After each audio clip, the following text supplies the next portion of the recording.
Since the launch of the Nintendo Switch, I've built up quite the collection of Pro controllers. Yeah, I'm not joking. And for the most part, all these controllers fall into just a few categories. Either they're a special edition official controller featuring a unique design specific to a certain game, a budget controller from a company like PowerA that omits a few key features like rumble or NFC support to hit a cheaper price point, or the rare case of an option that's cheaper than the official Pro controller but actually offers more features. And that's where BigBig Won's Elitist S controller comes in.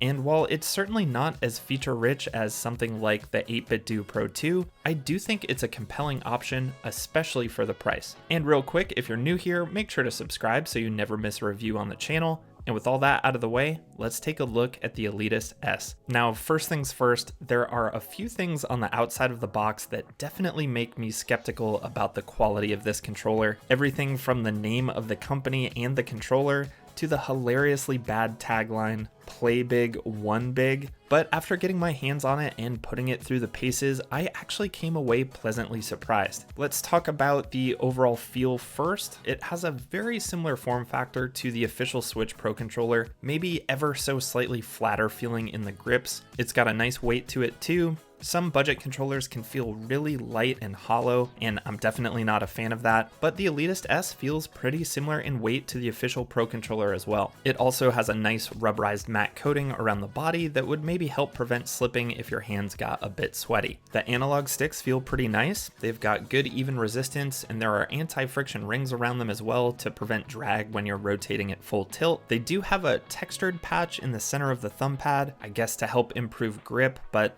it's so slight that I really don't think it does much. The face buttons feel great, very similar again to the official Pro controller. They don't sit quite as high, but they have a very similar clickiness. They're also slightly larger, which I like. The triggers feel pretty good too, maybe slightly cheaper feeling, but they still get the job done. The ZL and ZR buttons are a little bit smaller than I'd like. Sometimes it feels like my finger is spilling over the edge a bit. The D-pad is pretty decent too, nice size and resistance, although it does feel like it lacks a rocker in the middle. You can push it straight down from the center, which could definitely result in some incorrect direction inputs, but again, totally gets the job done. The capture and home and plus and minus buttons feel good too, nice and clicky, although their placement did take some getting used to since they're reversed from the layout of the official Pro controller. The home button will wake the Switch up from sleep mode, which is great since some third-party controllers lack this feature. Now, one thing I absolutely love about this controller is the feel of the programmable paddles on the back. They're fairly large, but they don't stick out much, and they fall very naturally under your grip, and they have the perfect amount of resistance to me. I never feel like I'm going to accidentally press them or that they get in the way. I honestly wish more programmable paddles or triggers would take this design approach. Setting custom button mapping is super easy too.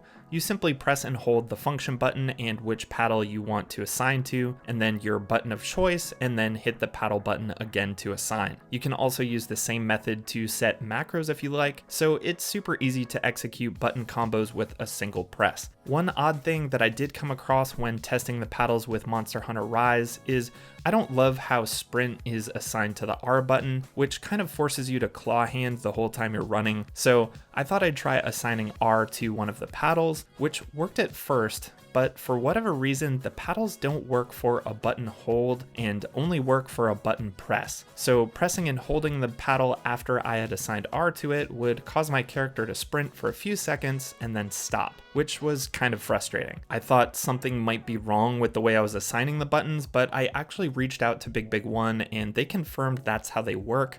So that's definitely something to keep in mind, and I wish that wasn't the case, but they work just fine when assigning to, say, the X and A buttons for attacks in Monster Hunter Rise, which allows me to keep my thumb on the right analog stick while in combat. Now, moving on to some of the features of the Elitist S, it's compatible with Switch, Windows, iOS, and Android, and you've got several connection methods to choose from. You can go with the standard Bluetooth 5.0 connection, but there's also an included 2.4 GHz wireless USB dongle cable, as well as a USB cable if you'd like to go with a wired option. Connecting via any of those methods other than wired pretty much works the same way by just pressing and holding the sync button and waiting for it to connect on your device of choice. BigBig Won also makes this $20 R100 USB wireless adapter that lets you pair the Elitist S or other gamepads across multiple consoles, including the Switch, PS3, PS4, and PS5, as well as Windows 10 platforms. The Elitist S features 6-axis motion controls as well as rumble, which is a huge plus for me. So many third-party Switch controllers lack this feature for some reason. You can also adjust the vibration intensity by pressing the function button and the right direction on the D-pad simultaneously to cycle through weak,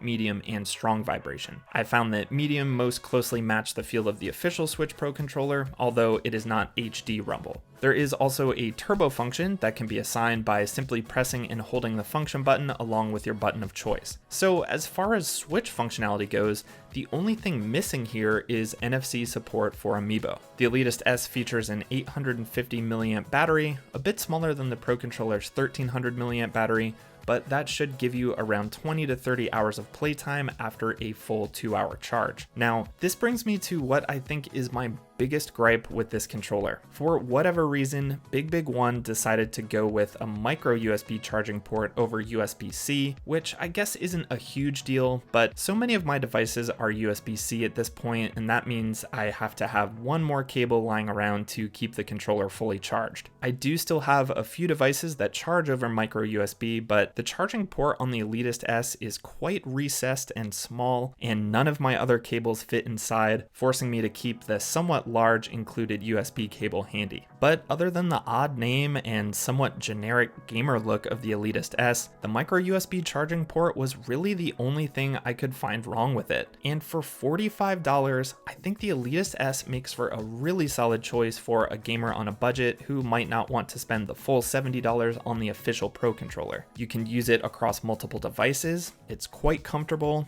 the analog sticks and buttons feel pretty solid, and you've got the added turbo functionality and programmable paddles. It can wake the Switch up, and it has rumble included. So again, you're just missing NFC support and dealing with this slightly annoying micro USB charging port. I'll leave a link to the Elitist S down in the description if you'd like to check it out for yourself. If you're watching this video before the evening of June 2nd, I'll actually be giving one away over on my Instagram page. I'll link that down below as well if you'd like to enter. I think that covers everything, but let me know if you have any questions about the Elitist S down in the comments. If you enjoyed the video, please give it a like on your way out and also consider subscribing. And until the next video, thanks so much for watching, and I'll see you next time.